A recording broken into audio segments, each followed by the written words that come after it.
Hello everyone, welcome to the market opening bell for Tuesday, April 14, your 10-minute guide to the stock market. US-Iran talks have broken down. Trump threatened to blockade the Strait of Hormuz, causing oil prices to surge and return above $100 per barrel. Hong Kong stocks fell as a result. The Hang Seng Index opened 184 points lower, with the decline widening to a low of 384 points. Briefly touching 25,508, it eventually closed down 232 points or 0.9% at 25,660. The H-share index dropped 52 points or 0.6% to close at 8,602. The Hang Seng Tech Index fell 38 points or 0.8%, ending at 4,822. Total market turnover for the day decreased to 207.9 billion Hong Kong dollars. Southbound trading turnover totaled $93 billion, while southbound funds recorded a net inflow of $2.249 billion. Among the southbound flows, net buying included Xiaomi at 272 million, CNOOC at 218 million, and SMIC at 106 million. Net selling included Tencent at 1.689 billion, Yangtze Optical Fiber and Cable at 207 million, Alibaba at 117 million, and Deepexy Technology at 110 million. Statistics show that southbound funds have been net buyers of Xiaomi for 3 consecutive days, totaling 1.45 billion, and net buyers of SMIC for 5 consecutive days, totaling 600 million. News that the new round of US-Iran talks may take place within a few days helped narrow the decline in Hong Kong stocks. The Hang Seng Index found support around 25,500. In the short term, is expected to fluctuate between 25,370 and 25,840. On the mainland, the 3 major A-share indexes rose. The Shanghai Composite Index closed at 3,988, up 2 points or 0.06%. The Shenzhen Component Index closed at 14,407, up 98 points or 0.7%. The Chinex Index closed at 3,476, up 27 points or 0.8%. Combined turnover in Shanghai and Shenzhen reached 2,149.4 billion yuan. The renminbi central parity rate against the US dollar was set at 6.8657, down 3 pips from the previous day. The People's Bank of China released first quarter financial statistics. Overall, although the increase in credit and social financing was relatively high, it fell slightly short of market expectations. This reflects that under the macro policy of moderate easing, financing demand from the real economy is still in the recovery phase. New renminbi loans in the first quarter totaled 8.6 trillion yuan, below the market expectation of 9.075 trillion and lower than around 9.8 trillion in the same period of 2025. The cumulative increment in social financing scale for the first quarter was 14.83 trillion yuan, below the expected 15.149 trillion and 354.5 billion yuan less than the same period last year. At the end of March, broad money supply M2 grew 8.5% year-on-year, below the expected 8.9% and lower than the 9% level seen in January and February. Narrow money M1 grew 5.1% year-on-year, higher than the expected 4.5%. Cash in circulation M0 rose 12.5% year-on-year. The year-on-year decline in first quarter 2026 data was partly due to the high base effect from the same period last year. The market is now focusing on the pace of bond issuance after April and the possibility of further reserve requirement ratio cuts. Hong Kong-listed airline stocks fell across the board. Jet fuel, the largest rigid cost in the aviation industry, accounts for 30 to 40% of total operating costs. For every $100 yuan per ton increase in oil prices, the annualized cost for the three major Chinese airlines will rise by 1.5 billion to 2 billion yuan. Cathay Pacific announced that to ease some of the pressure from rising costs, it will consolidate a small number of passenger flights operated between May 16 and June 30, cancelling approximately 2% of its total passenger flights, mainly regional short-haul routes and a few services to Australia, South Asia and South Africa. Its subsidiary Hong Kong Express will also make minor flight consolidations between May 11 and June 30, cancelling about 6% of its passenger flights. Auto stocks rose against the market trend, with NIO surging more than 7%. BYD shares rose nearly 5% and broke above the 110 Hong Kong dollars mark.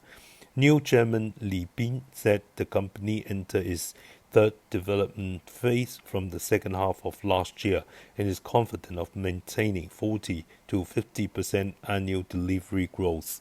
For 2026, the company is targeting full-year profitability. On the news front, the China Association of Automobile Manufacturers released data showing that vehicle exports in the first quarter reached 2.226 million units, up 56.7% year-on-year. Among them, new energy vehicle exports totaled 954,000 units, up 120%, while traditional fuel vehicle exports were 1.271 million units, up 29.9%. The China Passenger Car Association noted that both fuel and new energy vehicle exports by passenger car manufacturers in March hit record highs for any single month in history. After the Chinese New Year, the market entered the peak new car launch period ahead of the Beijing Auto Show in the first half of the year. In March, new models such as the Xpeng G6 extended range version, Leapmotor A10, BYD Song Ultra, and Arcfox Alpha S5, along with updates to several popular models including the Ito M7, M8, BYD Seal 7, Denza Z9 GT, Xiaomi SU7, Enjoy S9, S9T, and Zhijie S7 were successively launched.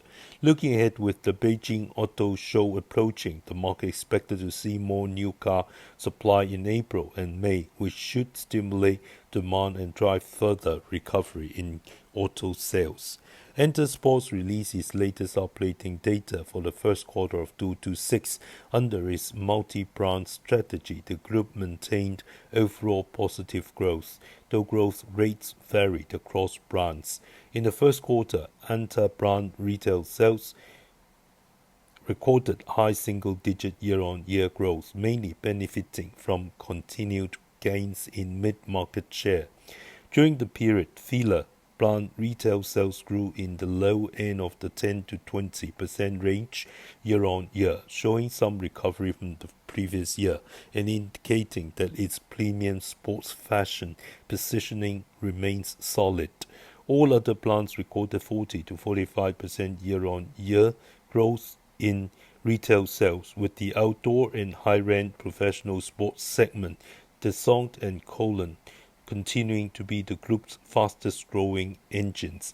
However, it is worth noting that despite the strong start in January and February, softer industry-wide consumption in March dragged on the figures, which aligns with recent market concerns that the consumer recovery is progressing slower than expected. The following are some companies' profit warnings and alerts. China Shipbuilding Defense issued a positive alert, expecting net profit attributable to owners of the parent for the first quarter to be between 360 million and 430 million yuan, representing a year-on-year increase of 95.2% to 133.1%. The main reasons are the company's successful capture of opportunities in the shipbuilding industry with strong order intake, further reduction in the construction cycle of its main vessel types, driving steady revenue growth and higher gross profit, as well as a significant improvement in the performance of its associates, leading to a large increase in investment income. China Xinlianxin Fertilizer issue a profit alert, expecting net profit attributable to the parent for the 3 months ended March to be between 280 million and 300 million yuan, up 41% to 52% year-on-year. Main business revenue is expected to be 6.7 billion to 7 billion yuan, up 15% to 20%. The performance growth was mainly driven by increases in both volume and price of core products, boosting overall gross profit. China Resources Building Materials Technology issued a profit warning, expecting a loss of 170 million to 200 million yuan for the 3 months ended March, compared with a profit of 107 million yuan in the same period last year. The swing from profit to loss was mainly due to declining selling prices of cement products and concrete, resulting in lower overall gross profit and gross profit margin. The United States took action on Monday to blockade key waterways at Iranian ports and coastal areas. Subsequently, U.S. President Trump delivered a speech at the White House, stating that he had received a phone call from Iranian-related parties expressing hope to reach an agreement. Trump once again claimed that the reason for the failure of negotiations was Iran's insistence on retaining its nuclear program. He expressed confidence that Iran would ultimately agree to abandon its nuclear program and reiterated that no agreement would be reached if Iran did not make concessions. US stocks reversed gains after Trump's remarks, recovering the declines from the early session. The fear index VIX fell 0.2 points or 0.8% to 19.06. The Dow Jones Industrial Average rose slightly by 28 points. The S&P 500 rose 30 points or 0.5%, and the Nasdaq rose 150 points or 0.7%. The Nasdaq Golden Dragon China Index, which reflects the performance of Chinese concept stocks, rose 48 points or 0.7%, closing at 6,855 points.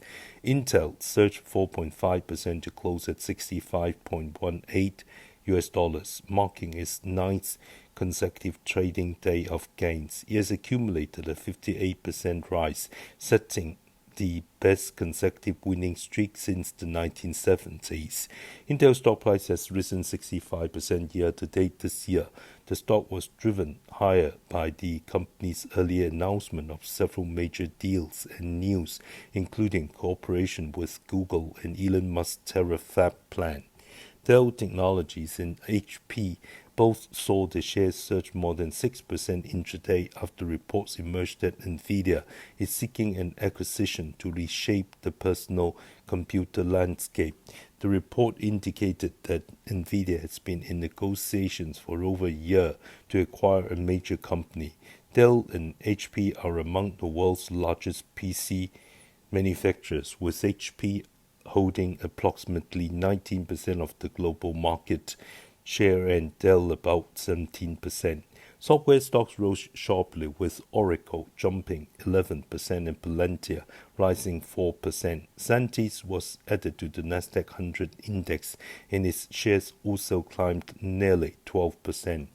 Goldman Sachs fell 2%. The company reported first quarter net profit rose 19% year-on-year to $5.63 billion, with earnings per share of $17.55, beating market expectations of $16.49. Revenue for the quarter grew 14% to $17.23 billion, also exceeding expectations of $16.97 billion. Stock related revenue increased 27% to $5.33 billion, and investment banking fees rose 48% to $2.84 billion, both beating estimates. However, the company's fixed income business underperformed, with revenue declining 10% to $4.01 billion, falling short of expectations by $910 million.